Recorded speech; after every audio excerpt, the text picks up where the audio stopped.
As this journey went on, there was a time when he came to me and said, and I knew right away what he meant, and I don't know how I knew this, but he said, I want to be able to communicate with my brothers and sisters directly through you.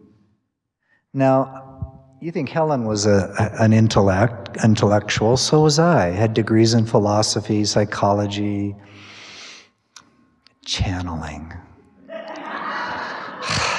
God, that New Age bullshit. This is insane. It's like, those of us that really know, of course know, there's no such thing as channeling. Wouldn't be caught dead in that neighborhood. So more fear came up. And I want to share an experience around this because I had demanded. I'm blown away by people who say, oh, I talk to Jesus, I write these books. And I go, well, did you ever doubt it? Did you ever like not trust it? And they go, well, no, why? I go, this blows me away. It's like, how do you do that? It's like, I demanded proof. So you've got to prove to me you are who you say you are, and you know my mind, it's going to take a hell of a lot. You, the onus is on you. To which he said, very well. And this process began. And the channeling thing started only because I reached a point where my fear was so deep and the tension in my mind was there all the time. I tried to not go there. I didn't want to do it. I'm probably the most reluctant channel you'll ever meet. And I didn't realize at the time that I had so much fear that I will get in the way. You know, it's like, I fuck up everything else, I'll fuck this up too. I'm unworthy. Oh, go get somebody else. Blah, blah, blah. So, but I finally reached a point where I realized that there was absolutely no way I will ever know what this is really about, or even if it's real, unless I submit myself to it. Gulp. I'll never know. I'll never be free. I'll never know. And I finally realized, you know what? I would rather have this take me into insanity or toss me on the streets, but at least I will know whether this is real or not. That became the thing that mattered to me the most. That was the tension that finally compelled me to say, okay, I still don't believe you're who you say you are.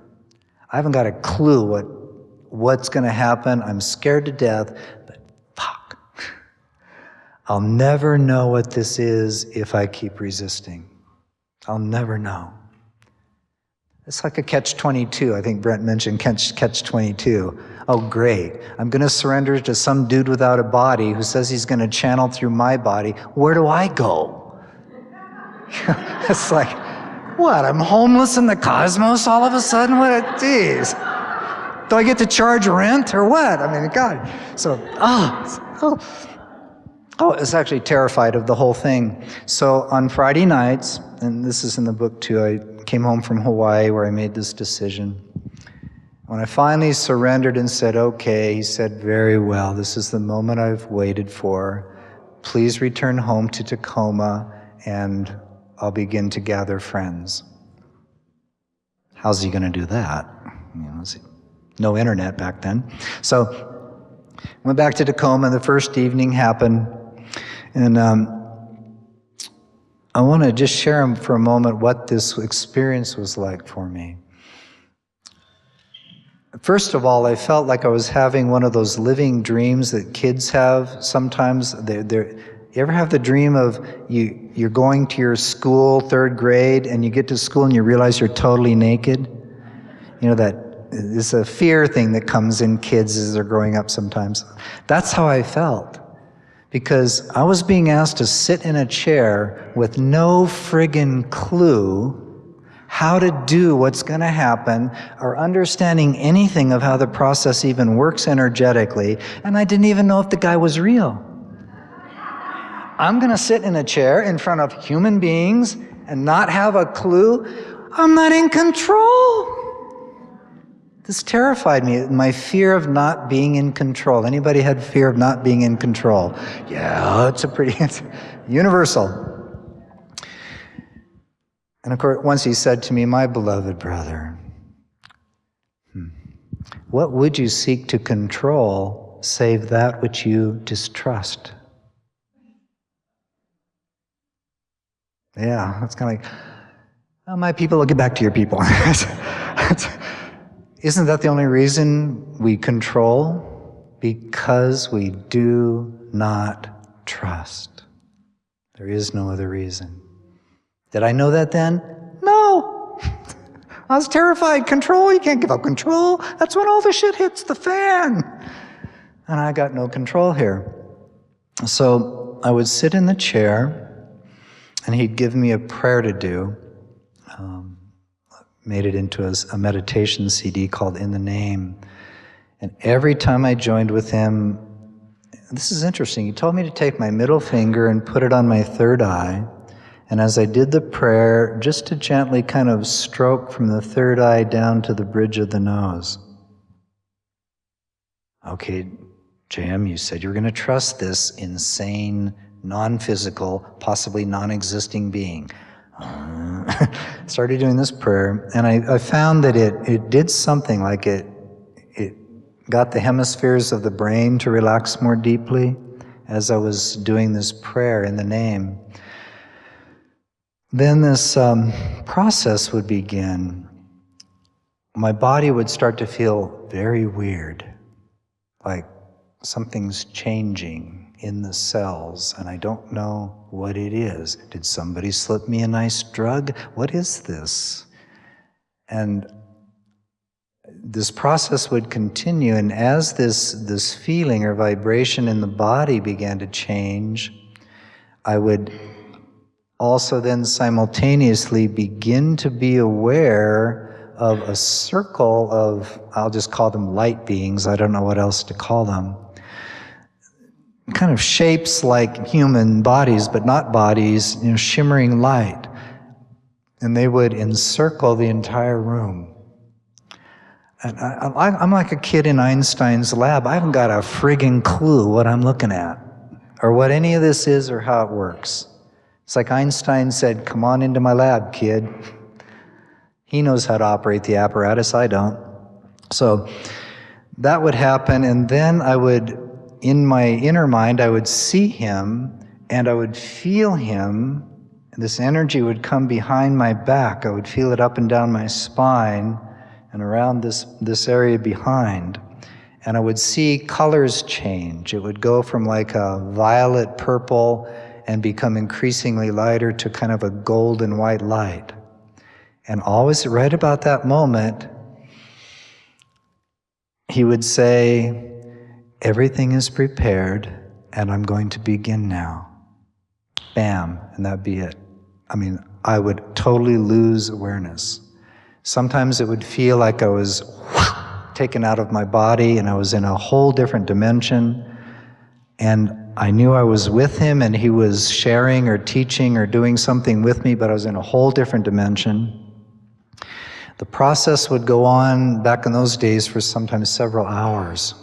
He'd start at like 7 at night, and he would be there as long as anybody wanted to continue. And then when he got done, he would say to me, I would hear him, he'd say, this evening sharing is complete now. And I would start to feel his energy withdraw through all this spinning light and color. I would become aware of my body, but I would see it from like this great height, like it was descending toward my own body. And then it felt like a jolt. It would be like the boom, like it would land in my body again and feel it again and feel this dimension. And it was always a jolt. And back at that, in those early stages, it would sometimes take a half an hour, 45 minutes for me to be able to open my eyes. It was like everything had to get rewired. It was as if my soul had gotten unplugged, taken away. He picked up the instrument, did his thing. Then he said, okay, thanks, I'm done with the instrument now. See ya. Well, not quite like that, but. And then, here you go, here's your instrument back. I did, but wait a minute, how do I plug back in? And it would take time, and I would finally start to feel the body and get my toes to move. It would just take time. It was a very odd experience. But what the channeling process taught me so clearly as a direct experience is I truly am soul and not body. And I began to realize it's the body, it's not me, and it's not mine. That was one of those big revelations. This isn't mine. I thought it was me. You know, me, myself, and I. The body, and it isn't. It's an instrument. And from there, it doesn't even look like it does from here. Anyway, it's pretty trippy. So as this process continued, every Friday night, more and more people came, and the word was getting out. Every Friday, I was in a state of panic. So it's like, oh, fuck, oh, God, oh, not again, oh, Friday, I'm going to get in the way, oh, shit, oh, I got to try to breathe, maybe some yoga, a cup of wine, something, anything. Oh, I got to calm my nerves. If I don't calm my nerves, I'll get in the way. He won't be able to do this. Did I see the arrogance of this? No. Joshua's not going to be able to complete his desired task unless I make sure everything's okay. Anybody had that thought before? Ay. It's like, golly. So one night I was in my office downstairs trying my best to, and my ego mind's going, what on earth did you ever agree to do this for? This is the stupidest thing you've ever done. My God, spinning. And one night he came in, he was there in the room, kind of as a shimmering light, and he goes, my brother, please open your Bible. My what? I knew I had one somewhere because my mom had given me one thinking someday I might read it. So I looked for it and I found it on a shelf under a bunch of other stuff down there in the corner. So I pulled it out and he said, I want you to open to the book of Jeremiah. Jeremiah. You mean like the bullfrog? It's like, so I had to look in the index. Is there a Jeremiah? And this is true. Every time he would say to do something, my mind would be going, I bet there isn't even a book of Jeremiah. Then I'll know it's just my mind. Never worked. He was always right on. So I opened up the index, went, oh, Jeremiah, okay, page whatever, open it up. He said, start reading at the first verse. And so I started reading. And then it got to verse, I think it was 6 or 7, something. He said, now stop. I want you to read the next verse out loud. And the words were, I shall put words in thy mouth, thus saith the Lord. Whoa. I couldn't even give him my usual, my people will get back to your people. I was speechless.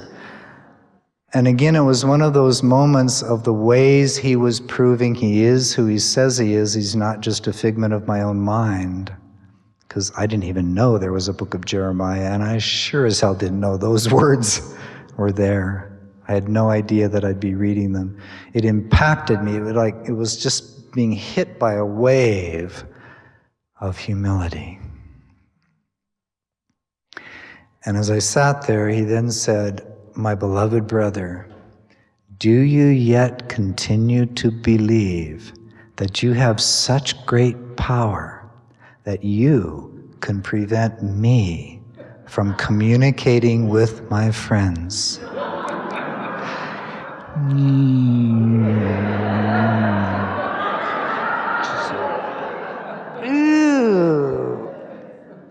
got me good with that one.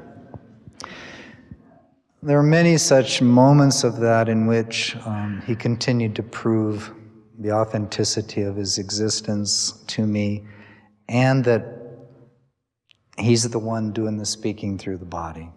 Yes, he's using this body, he's using my language structure, but he sure didn't use it the way I used it.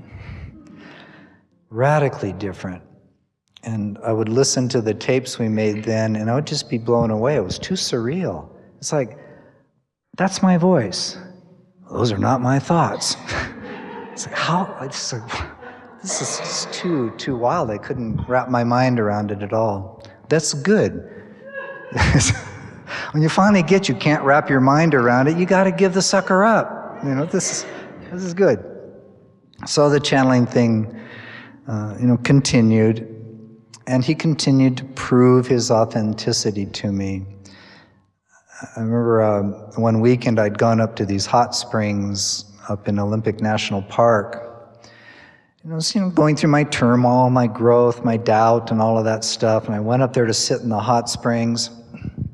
And I started to walk to this hot springs, and he came into my mind, and he said something to me. He said, "My beloved brother, you are nearing now a very important choice point in which only you can decide whether you will follow your true heart and trust me to continue the journey that I will take you on back to the Father, or to elect to delay it again."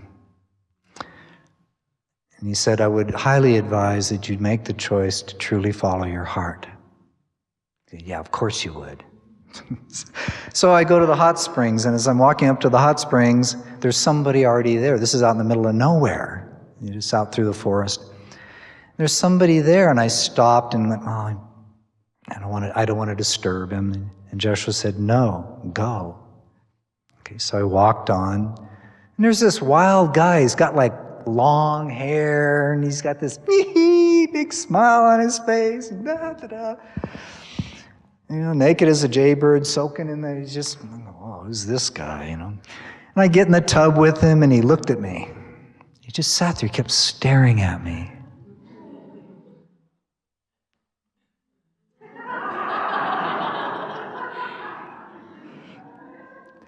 I'm like,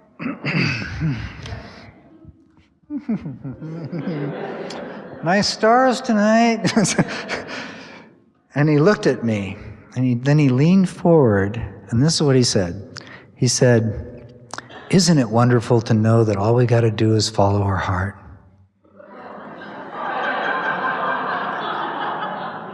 Who sent you? I said, "Oh, this is too much. What's going on here? Jeez." Then I leave the mountain, interesting symbol. I come back to Tacoma, and that evening we were having another gathering. And the thing went on. Jeshua did his thing, came back into my body. And often what would happen is that when I was back in the body, the voltage going through it was a very different vibration that I was used to or could sustain. I would have like high level of energy, and everything was, being a child of the 60s, it reminded me of a few Saturday evenings popping certain chemicals. In a Star Wars movie where everything, he touches a wall and it goes boing, boing, boing. It was like that. I would walk outside sometimes till 3, 4 in the morning, this energy state, and the trees were luminescent, and everything was like liquid light, and everything was transparent. It's like, my God, I can see through the garage.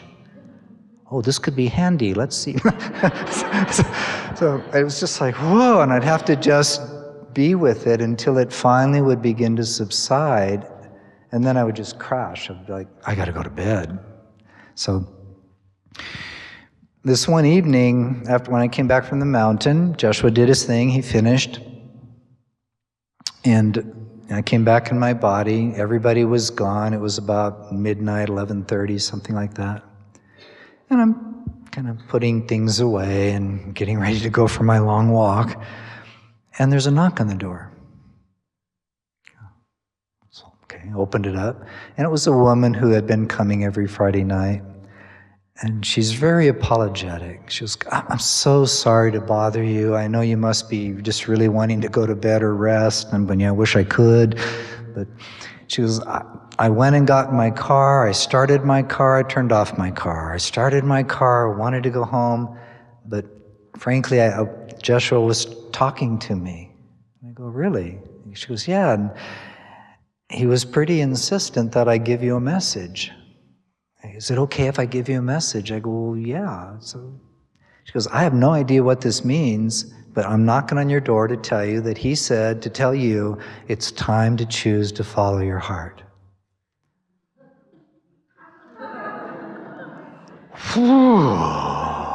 At that time it dropped in, and I gave her a big hug, and I said, thank you for your courage to hear him and also to follow up. This is very, very important to me. You don't know why, but it's very important. So those things continued for some time, in which I demanded proof of his existence. I honestly don't know how somebody could have this experience and not want proof. They have far greater faith than me. So the reason I'm sharing that is twofold. One, it took me 9 years. 9 years. Yes, I had submitted to this journey with him for the reason I told you. I'll never know if I don't. That's what was really driving me. It wasn't because I was like, oh, cool, I sit down, Joshua's here, of course, natural. Yeah, it wasn't that at all. It was something else. And of course, everything he was teaching me was radically changing my consciousness. I was beginning to notice, finally, moments of peace. Little, like somebody's blowing a little air into my balloon. It's getting a little more spacious. But it still took me 9 years to fully, completely, he is who he says he is. He means what he says.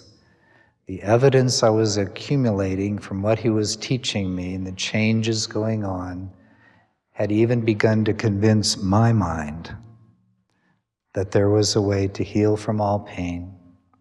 And as I came to realize that, it just flowered this profound desire to follow him. I wanted to know everything he knew. I wanted to know how to be the way he is. I began to realize that every time he came to me on a daily basis to work with me on my own stuff, whenever he was doing his channeling stuff, no matter how much resistance I had, no matter how many times I said, yeah, I'll start that practice tomorrow, and then didn't, every time I got angry or upset and tried to get away from him again, every time I came back, he was always the same. Always the same. Perfect patience. Perfect love. Never this, I told you so. None of that. He just met me where I was as if we were just beginning. That had a huge impact on me. Just that. This feeling of such spacious patience, meeting me where I am 1,000 million times. You have no idea. I didn't know the acronym for fuck then. I still meant it the other way, like, fuck you. You have no idea how many times I screamed that at him. The ego does like to put up a fight. And my ego put up a hell of a fight. But at least somebody in this relationship knew the end was certain. Thank God. I just felt, thank you for letting me share that about this journey with him, because I've become convinced that when you listen to any of the tapes or you're with the Way of Mastery, you're getting the real deal. I know it's the real deal because he proved to me that it's the real deal. That it's not my mind getting in the way or coloring anything. It's what he wants to share directly with you. that make sense? Yeah, so, let's all take a nice deep breath. Thank you for letting me kind of share that with you. As you take a breath, imagine more and more people are showing up, and guess what? The Course community is starting to hear about this. But I don't know anything about the Course. I'm not part of the Course community. It's like, I had no idea what he'd been teaching me. Had a lot of the same wording and some of the same lessons and things from the Course. So in one night in one of these channelings, it ended, and afterwards some people were hanging around. And a gentleman came up to me and said, wow, I really want to thank you for that. I asked Jeshua a question, and it was just amazing. He quoted this entire long paragraph from the Course, and then he went on to share what this meant in my own journey. It was really wonderful. I'm going, oh, okay. He looked at me and he goes, well, I've been studying the Course for 3 years. How long have you been studying it? I've never read it. And at the same moment, we just went, oh my God. It's like it was one of those moments for me and also for him that impact us with the reality that how could this be me? I've never read the Course. Haven't got a clue what it says. And I looked at him and I just went, oh, thank you. Thank you for, again, what we talked about earlier, the grace. What made him stay longer that night to share that with me? Because it impacted me very deeply as one more proof that this is not my own mind. And boy, did I need a lot of proofs. A lot of proofs. And he provided them. And he's kept providing them anytime there's been a moment of doubt. Anytime.